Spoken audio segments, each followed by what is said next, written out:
Cinta tak mengenal usia. Inilah kisah nyata seorang gadis muda berusia 23 tahun yang jatuh cinta pada pria berumur 49 tahun, dikenal sebagai duda sepi yang tinggal sendiri di desa. Mereka saling menguatkan dalam kesendirian, namun kisah cinta mereka penuh air mata dan penolakan dari keluarga dan masyarakat. Apa yang membuat gadis ini bertahan? Dan apa akhir dari kisah cinta beda usia mereka? Tonton sampai habis, karena akhir cerita ini akan membuatmu terdiam. Jangan lupa like, komen, dan subscribe untuk mendukung channel Pensil Bahagia. Aktifkan lonceng notifikasi agar tidak ketinggalan cerita viral lainnya.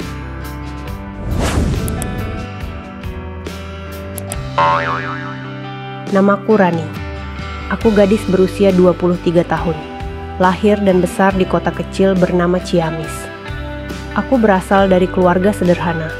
Ayah sudah tiada sejak aku SMP, dan ibu membesarkanku serta adik perempuanku dengan berdagang gorengan di pasar. Aku terbiasa hidup sederhana, tidak pernah berharap lebih dari sekadar cukup makan dan bisa sekolah. Lalu datanglah dia, Pak Dani.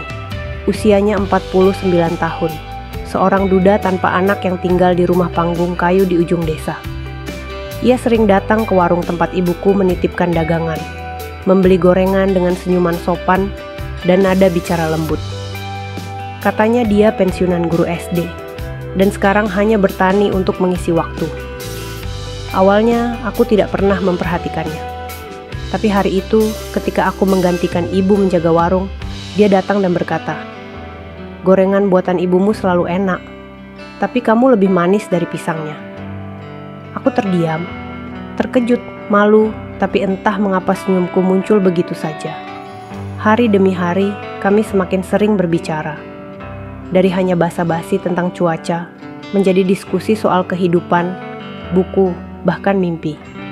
Pak Dani bukan sekadar pria tua. Ia punya pemikiran dalam, penuh pengalaman, dan selalu memperlakukanku dengan rasa hormat, yang membuatku merasa berarti. Dia tidak pernah menyentuhku, tapi tatapannya hangat, kata-katanya lembut. Dan di saat aku merasa dunia ini berat, dia selalu ada, seperti pohon besar tempatku berteduh. Dan aku mulai jatuh cinta. "Ran, dia bisa jadi ayahmu," kata ibu ketika akhirnya aku jujur bahwa aku menyukai Pak Dani. "Bukan bisa, Bu. Dia seumur ayah," sahutku jujur. Ibu menangis malam itu, tidak berkata banyak, tapi aku tahu. Hatinya hancur. Lalu datang badai yang lebih besar. Keluarga besar menolakku. Adikku mencaci, tetangga bergunjing, teman-teman mengolok. Aku disebut perempuan yang haus perhatian, nggak laku. Bahkan penggoda duda tua. Aku hancur. Dan Pak Dani memilih menjauh. "Aku nggak pantas buat kamu, Ran. Kamu terlalu muda, terlalu indah untuk hidup dalam bayang-bayang masa lalu orang sepertiku," katanya suatu senja di tepi sawah. Aku hanya bisa menunduk. Air mata menetes. "Tapi aku bahagia bersamamu," kataku pelan. Pak Dani memegang tanganku, menggenggamnya erat. "Kalau benar cinta, kita harus kuat." Kami menjalani hubungan secara diam-diam. Bukan karena malu, tapi karena dunia menolak. Aku tahu, usia kami seperti jurang. Tapi bukan umur yang menjadi masalah, melainkan ego orang-orang yang merasa punya hak mengatur cinta orang lain.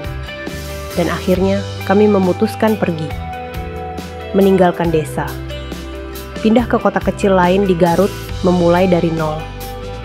Kami menikah secara sederhana, hanya di hadapan penghulu, 2 saksi, dan langit yang biru cerah. Tak ada pesta, tak ada restu, tapi ada cinta, dan itu cukup. Tahun demi tahun berlalu. Kami bahagia. Pak Dani mengajar les privat di rumah. Aku menjahit baju rumahan. Kami hidup sederhana tapi penuh tawa. Sampai hari itu tiba. Pak Dani batuk-batuk terus. Awalnya kupikir masuk angin. Tapi makin hari tubuhnya melemah. Dan akhirnya vonis itu datang. Kanker paru stadium lanjut. Dunia runtuh. Aku menjaga dia siang malam. Menyuapinya, membersihkan tubuhnya, membaca buku-buku yang dulu dia suka.